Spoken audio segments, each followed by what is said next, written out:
Penyumbatan ini biasanya disebabkan oleh gumpalan darah yang awalnya terbentuk di bagian tubuh lain, terutama kaki. Jika tidak segera ditangani, emboli paru dapat membahayakan nyawa penderitanya. Pada umumnya, gumpalan darah yang terbentuk dan menyebabkan emboli paru berjumlah lebih dari satu.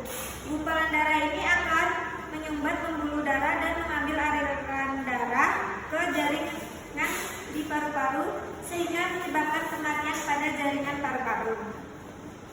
Yang kedua yaitu etiologi embolisme paru. Etiologi emboli paru adalah lepasnya trombus pada vena dalam. Pembentukan trombus umumnya disebabkan dan dipengaruhi oleh gangguan dari right ventricle, yaitu stasis vena, kerusakan dinding pembuluh darah, dan hiperkoagulabilitas. Yang pertama yaitu stasis vena, yaitu keadaan diamnya atau berkurangnya pergerakan aliran darah yang menyebabkan bentuknya trombus. Yang kedua yaitu kerusakan dinding pembuluh darah. Kerusakan atau trauma dari sel endotel dapat membantu pembentukan trombus. Beberapa keadaan seperti tindakan operasi, kateter vena sentral, trauma kemoterapi, vaskulitis, hypohomocysteinemia, dan sepsia merupakan penyebab dari kerusakan dinding pembuluh darah. Yang ketiga yaitu hiperkoagulabilitas, yaitu keadaan gangguan dalam sistem koagulasi dan fibrinolytik yang menyebabkan hiperkoagulabilitas. Keganasan terapi estrogen, kehamilan, sindrom nefrotik, dan sepsis merupakan hal yang dapat menyebabkan hiperkoagulabilitas. Yang ketiga yaitu patofisiologi dan WOC embolisme paru. Patofisiologi embolisme paru pertama kali beredar di pembuluh, yaitu sampai di sirkulasi, tersangkut di cabang-cabang, dan lalu emboli sistem pernapasan. Itu ruang rugi alveolar lalu membesar, aliran darah sedikit, lalu substansi melepaskan bekuan, dan ketidakseimbangan ventilasi perfusi, lalu pembuluh darah bronkiolus berkontraksi, darah terpirau, dan terjadinya penurunan kadar O2 dan peningkatan CO2. Maka diagnosa keperawatannya bisa diambil yaitu gangguan pertukaran gas dan ketidakefektifan pola nafas.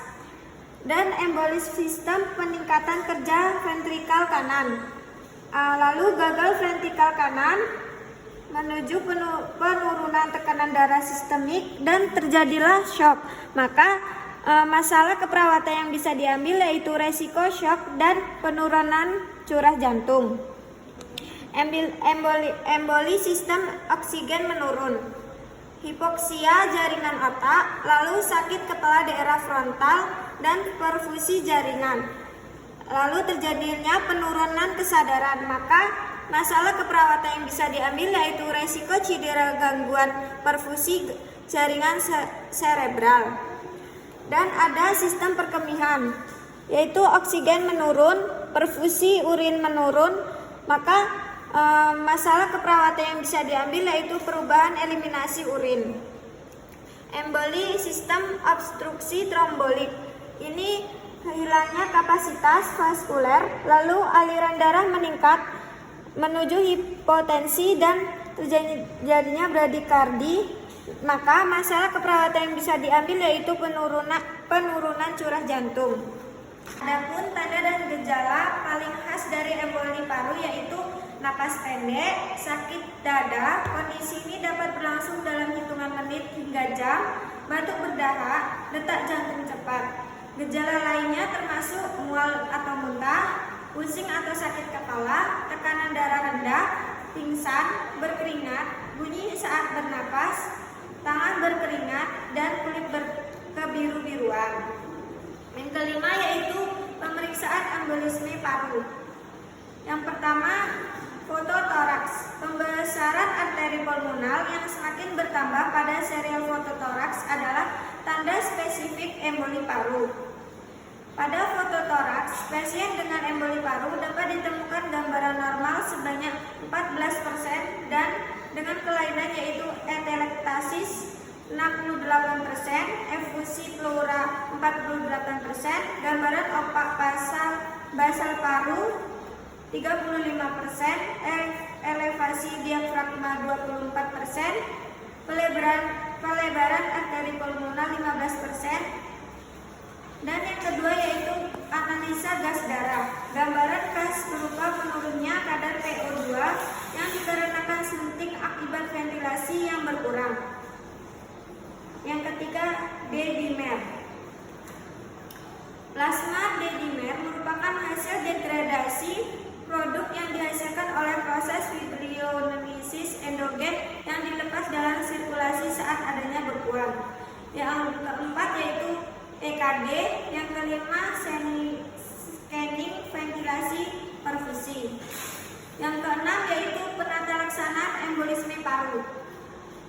Penata laksanaan embolisme paru mencakup tetapi yang bersifat umum dan khas. Tata laksana yang umum antara lain: yang pertama, tirah baring di ruang intensif.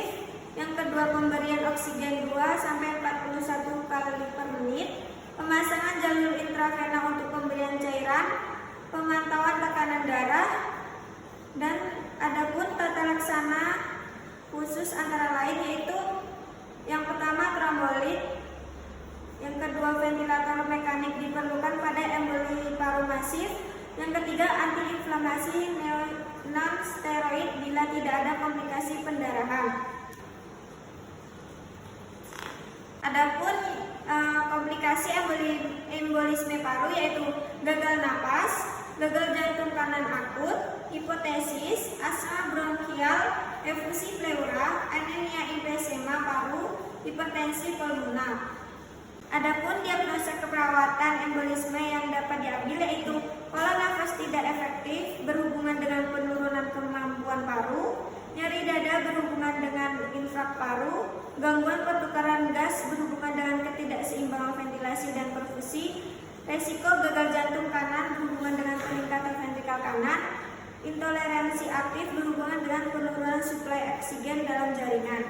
Itulah presentasi dari saya. Saya akhiri. Wassalamualaikum warahmatullahi wabarakatuh.